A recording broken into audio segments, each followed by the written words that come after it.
नगर के एक राजा थे, उनकी बेटी का नाम था वैराग्यवती। उनका नाम वैराग्यवती इसलिए पड़ा कि जब से उन्होंने बोलना सीखा तब से वैराग्य की बातें ही कही। दुनिया के लोग सुंदर पुष्पों को देख के कहते कितना सुंदर है, कितना सुंदर है, कितनी इसकी सुगंधी देखो, इसका रंग देखो, इस पुष्प की कोमलता देखो। वैराग्यवती कहती सर्दियों को आने दो, पतझड़ का मौसम आएगा, सारी सुंदरता निकल जाएगी इसकी। घर के बड़े लोग कहते तू कैसी बात करती है, तेरे पास और कोई बातें ही नहीं होती। अब घर में रिश्तेदार के रूप में नव विवाहित जोड़ा आते, वो आकर के प्रणाम करते, बोले आप हमें आशीर्वाद दो, हम दोनों की जोड़ी सदा बनी रहे। वैराग्यवती आ जाती, वहां पर भी वैराग्य की बातें करने लगती। स्वार्थ के संबंधी हैं, ये संबंध कोई विशेष नहीं है, तुम दोनों विवाह करके आए हो। एक समय आने पर तो राजा ने छोटी सी कुटिया बना करके महल के बाहर उनका निवास बना दिया। बोले तुम यहीं रहो। और पूरे दिन क्या करती, केवल ठाकुर जी का स्मरण। वैराग्यवती ठाकुर जी का स्मरण कर एक दिन अपनी कुटिया में बैठी थी। नाम की कुटिया थी, क्योंकि राजा की पुत्री है तो सब प्रकार सारे सुख थे उसके पास। पिता ने सारी व्यवस्था कर रखी थी, सोने चांदी के बर्तन दे रखे हैं, सब कुछ दे रखा है, सब कुछ व्यवस्थित था उनके पास। तो एक बार एक चोर आया, ध्यान से सुनिएगा, और उस चोर को पता चला कि राजा के यहाँ पहुंचना तो बहुत मुश्किल है, महल में रहते हैं, बहुत लोग पहरेदारी में रहते हैं, पर ये राजा की पुत्री है वैराग्यवती, ये बाहर रहती है। और हमने सुना है इसके पास भी इतना धन तो है इसकी कुटिया में कि अगर चोरी कर लिया जाए तो हमारा कम से कम 1-1.5 साल का तो पोषण हो ही जाएगा।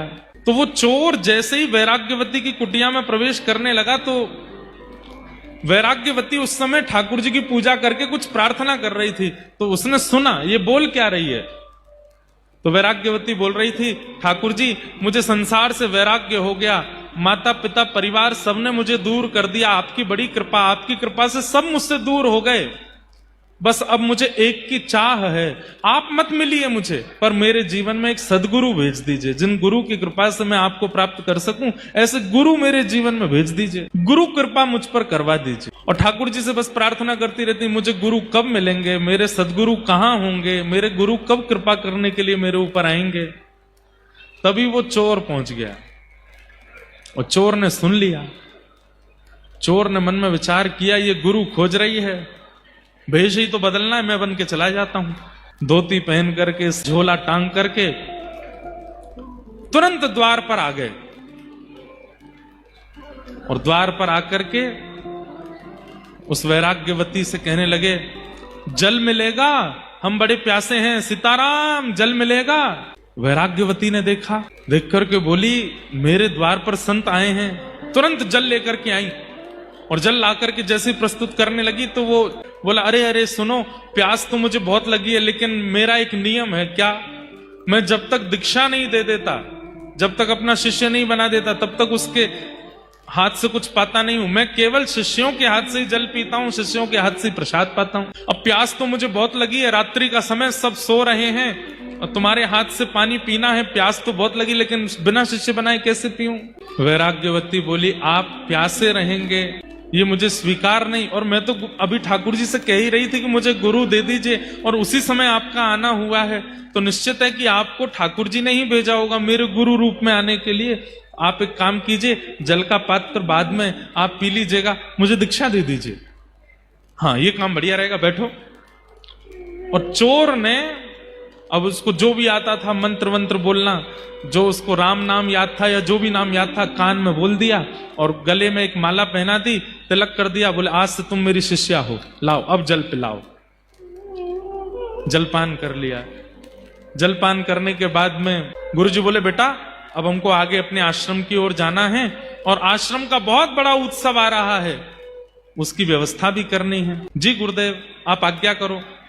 बोले काम करो, तुम्हारे पास जितना भी द्रव्य है, जितना भी सब सामग्री है, सब लेके चलो और हमारे आश्रम में थोड़े सहायता करना। और हमारी गुरु दीक्षा का एक नियम और रह गया है, वो हम अभी करेंगे। क्या नियम है गुरुजी? बोले आप चलो। तो वैराग्यवती चल पड़ी, अपने घर का सारा सामान लेकर के, सारा धन धान्य लेकर के। अब तो गुरु मिल गए हैं, जो कहेंगे सब करूंगी, देव के साथ जा रही है। बीच घनघोर जंगल में जाकर के उस चोर ने विचार किया, यहां राजा की सेना मुझे नहीं ढूंढ पाएगी और मैं यहां इसके पास जितना धन है सब चुरा करके यहां से भाग जाता हूं। पर यह भी एक तरीके से भागूंगा। कैसे? वैराग्यवती से कहा, वैराग्यवती इधर आओ। जी गुरुदेव आज्ञा करो। ये जितनी पोटली सामान सोना चांदी सब नीचे रख दो। रख दिया गुरुदेव, आज्ञा करो। पेड़ के पास खड़ी हो जाओ। पेड़ के पास खड़ी हो गई। एक बड़ी रस्सी लेकर के आए वो चोर और उस रस्सी से वैराग्यवती को बांध और कहा, अब तुम्हारी असली दीक्षा हो रही है। क्या करना होगा गुरुदेव? बोले, जब तक मैं लौट करके ना आऊं तब तक तुमको यहीं बंधे रहना पड़ेगा और तुम अगर यहीं बंधी रही तो तुम्हारी दीक्षा पूर्ण होगी। फिर तुम जो चाहोगी, जिस ठाकुर का दर्शन, जिस भाव का दर्शन, जिस लोक की प्राप्ति, वो सब तुमको मैं गुरु कृपा से तुमको प्रदान करूंगा। बस याद रहे जब तक मैं आऊं ना यहीं बंधी रहना। वैराग्यवती बोली, गुरुदेव आप चिंता मत करो, मेरी निष्ठा है आपके चरणों में। बंध गई वहीं पर। वो चोर गुरु जो बने थे सारा धन धान्य लेकर के सोना चांदी आदि सब चुरा करके वहां से और निकलते बने। अपनी पोशाक वोशाक सब उतार के फेंक दी। बोले अब तो आनंद आ गया, 1-2 साल की भरपाई हो गई, इतना सोना चांदी मिल गया, गुरु बनकर के किसी को ठग लिया, अब आनंद आएगा। और वैराग्यवती तो वहीं खड़ी है और बार बार उस चोर के चरणों का ही स्मरण कर रही है। कैसे युगल चरण है मेरे गुरुदेव के, कैसे सुंदर स्वरूप है मेरे गुरुदेव के। मेरे गुरुदेव कितने कृपालु हैं। यहां राज्य में हल्ला हो गया कि वैराग्यवती अपने भवन में नहीं है और सारे उसके गहने और जितने भी सोने चांदी आदि थे वो सब भी वहां से कोई ले जा चुका है। राजा ने अपनी सेना लगा दी चारों दिशाओं में, मेरी पुत्री को ढूंढो, कहां है। ढूंढते ढूंढते 3 दिन लगे। 3 दिन बाद घनघोर जंगल में वैराग्यवती मिली, एक पेड़ से बंधी हुई खड़ी है। तभी सैनिकों ने जाकर के वैराग्यवती को प्रणाम किया। प्रणाम राजकुमारी, पिताजी महाराज आपको ढूंढ रहे हैं, आप जल्दी चलिए। जैसे ही रस्सी खोलने लगे, खबरदार खोलना नहीं, मेरे गुरुदेव मुझे बांध करके, मेरी दीक्षा चल रही है, जब तक गुरुदेव लौट करके नहीं आएंगे तब तक मुझे यहीं रहना है। सैनिक अब इससे ज्यादा क्या कर सकते हैं, दौड़ करके राजा को जाके बताया उस जंगल में वहां वैराग्यवती बंदी है। बोल रही है कि गुरुदेव बांध के गए हैं, वो जब तक नहीं खोलेंगे तब तक नहीं आऊंगे।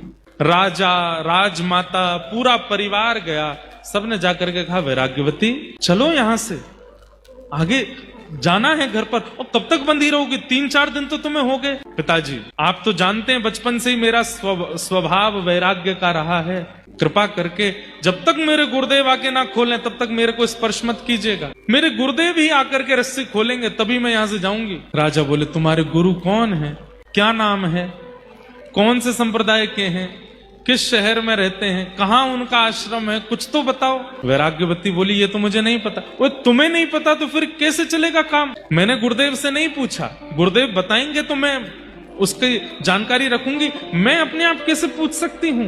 राजा बोले, क्या करें, बड़े बड़े आचार्य, बड़े बड़े राजघराने में जो संत महापुरुष थे सबने आकर के वैराग्यवती को समझाने का प्रयास किया। वैराग्यवती वो कोई गुरु नहीं है, वो ठग है, तुम्हारे सारे बर्तन लेकर के, सारे क्षण लेकर के भाग गया है, कोई गुरु रूप धारण करके आया, तुमको ऐसे ही परेशान करके चला गया है।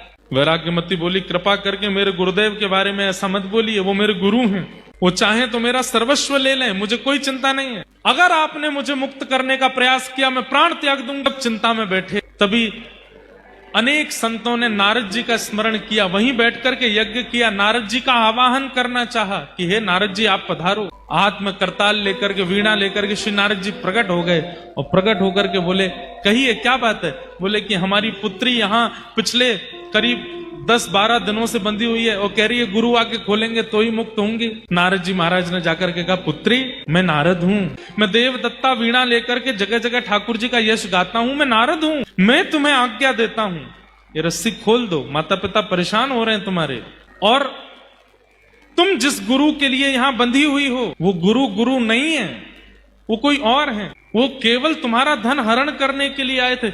इतने में वैराग्यवती बोलने लगी, मुझे विश्वास हो गया आप नारद नहीं हो। बोले कि तुम्हें मुझ पर संशय हो रहा है। बोले हाँ, क्योंकि मेरे गुरु की निंदा कर रहे हो मेरे सामने खड़े होके। नारद जी वो नहीं हो सकते जो गुरु निंदा करे, नारद तो वो होते हैं जो गुरु की महिमा बतावे। नारद जी हार गए, राजा हार गए, लेकिन वैराग्यवती ने रस्सी नहीं खोली। अंत तो गत्वा नारद जी ने जाकर के भगवान से कहा, बोले भगवान घनघोर कलयुग आ गया है। बोले क्यों? बोले एक चोर समान गुरु की बात मान करके एक वैराग्यमती नाम की कन्या अपने आप को पेड़ से बांध करके खड़ी है। उसका गुरु कोई संप्रदाय से नहीं, घनघोर पापी एक चोर जबरदस्ती गुरु दीक्षा देकर के चला गया और उस वैराग्यमती को देखो बंद करके खड़ी है एक पेड़ से। मेरे गुरु आके खोलेंगे तो ही खोलूंगी। ठाकुर जी बोले हम चलते हैं, हम जाकर के बोलेंगे तो खोलना पड़ेगा। शंख चक्र गदा पद्मधारी श्रीमन नारायण गरुड़ पर विराजमान होकर के आ गए। चारों लोकों से महाराज, चारों ओर से तीनों लोकों से पुष्प वर्षण होने लगा। ठाकुर जी प्रकट हो गए, वैराग्यमती के नेत्र सजल हो गए, पूरा परिवार धन धन्य हो गया। ठाकुर जी प्रकट हो गए, ठाकुर जी प्रकट हो गए। बोले हम तुम्हारी निष्ठा पे बहुत प्रसन्न हैं। ऐसी गुरु निष्ठा कि तुमने इतने महीनों से अपने आप को पेड़ से बांध करके रखा है। हम तुम्हारी निष्ठा से बड़े प्रसन्न हैं। अब हम आज्ञा करते हैं, तुम ये रस्सी खोल दो। और जिन गुरु का मंत्र लेकर के और जिन गुरु से दीक्षा लेकर के तुम यहां खड़ी हो, वो गुरु नहीं है, वो एक चोर है, वो सामान्य व्यक्ति है, केवल तुमको ठगने के लिए गुरु का रूप धारण करके आया। वैराग्यमती के नेत्र सजल हो गए, ठाकुर जी के चरणों में वहीं से सिर झुका करके प्रणाम करती हुई बोली कि नाथ, पिता ने आकर के रोका, कुल गुरु ने आकर के रोका, नारद जी ने आकर के रोका, सबने एक ही बात कही कि मेरे गुरु चोर हैं, मेरे गुरु गुरु नहीं है, मेरे गुरु ठग हैं। सबने गलत गलत शब्द कहे, पर मैं मानती रही कि मेरे गुरु ही परम सत्य हैं। और आज तो इस बात पर प्रमाण हो गया कि मेरे गुरु सर्वोपरि है। भगवान बोले मैं निंदा कर रहा हूं तो भी तुम मान रही हो सर्वोपरि।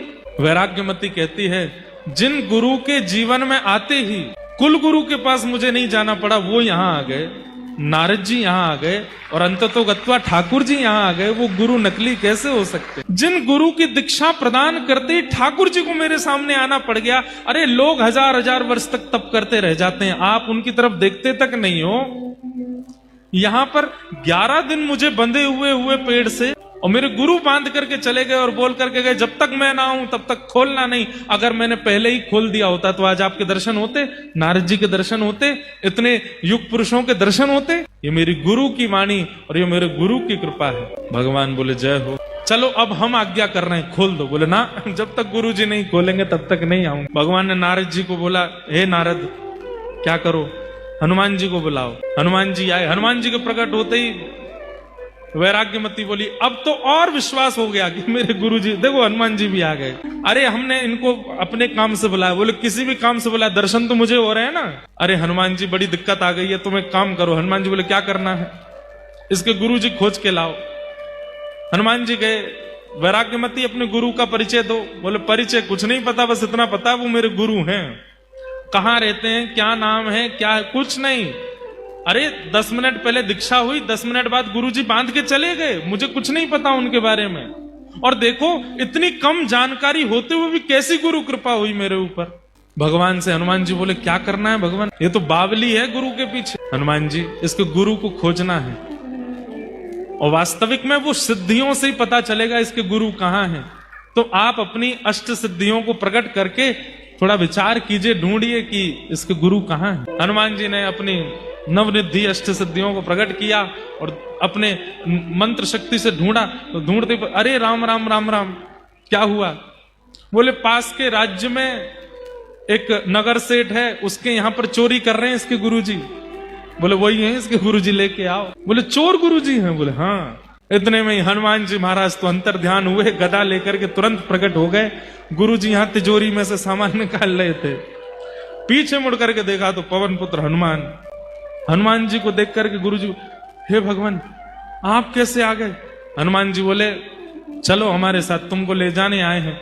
बोले कि मैंने तो उम्मीद रखी थी कि यमदूत आएंगे, लेकिन आप आए हो, रामदूत आए हैं। आप आ गए नाथ, बड़ी कृपा। हनुमान जी लेकर के पहुंचे। जैसे ही प्रकट हुए हनुमान जी गुरु जी को लेकर के, आहा शंख चक्र गदा पद्म धारण करके गरुण जी पर भगवान बैठे हैं, नारद जी बैठे हैं, बड़े बड़े देवता बैठे हैं और सारा राजवंश खड़ा है और एक पेड़ से बंधी हुई वैराग्यमती खड़ी है। सबका दर्शन किया पहले तो चोर गुरु जी ने, सब क्रोध में देख रहे हैं उनको। बारे चोर, गुरु बनकर के ऐसी दीक्षा देकर के गया। जैसे ही वैराग्यमती को देखा, चोर बोलता है, तू अभी तक बंधी है यहीं पे? वैराग्यमती बोली, गुरुदेव आप आज्ञा करके गए थे कि जब तक आप नहीं खोलोगे तब तक मैं यहीं बंधी रहूंगी। भगवान ने कहा सबसे पहले तो इसको मुक्त करो। जा करके जैसे ही रस्सी खोली, वैराग्यमती ने चरणों में प्रणाम किया, भगवान गुरुदेव आपकी कैसी कृपा, 10 मिनट आपने मुझे दीक्षा प्रदान किया, रस्सी से बांध करके गए, आपकी कृपा से श्री हनुमान जी का दर्शन, नारद जी का दर्शन, पिता महाराज का दर्शन, गुरुदेव का दर्शन, ठाकुर जी का दर्शन हो गया। गुरुदेव आपको वंदन करती हूँ, प्रणाम करती हूँ। भगवान ने हनुमान जी की ओर देखा, नारद जी की ओर देखा, सब साधन मुझे प्राप्त करने के एक तरफ, हनुमान जी देख लीजिए, और गुरु निष्ठा एक तरफ। ये गुरु निष्ठा है।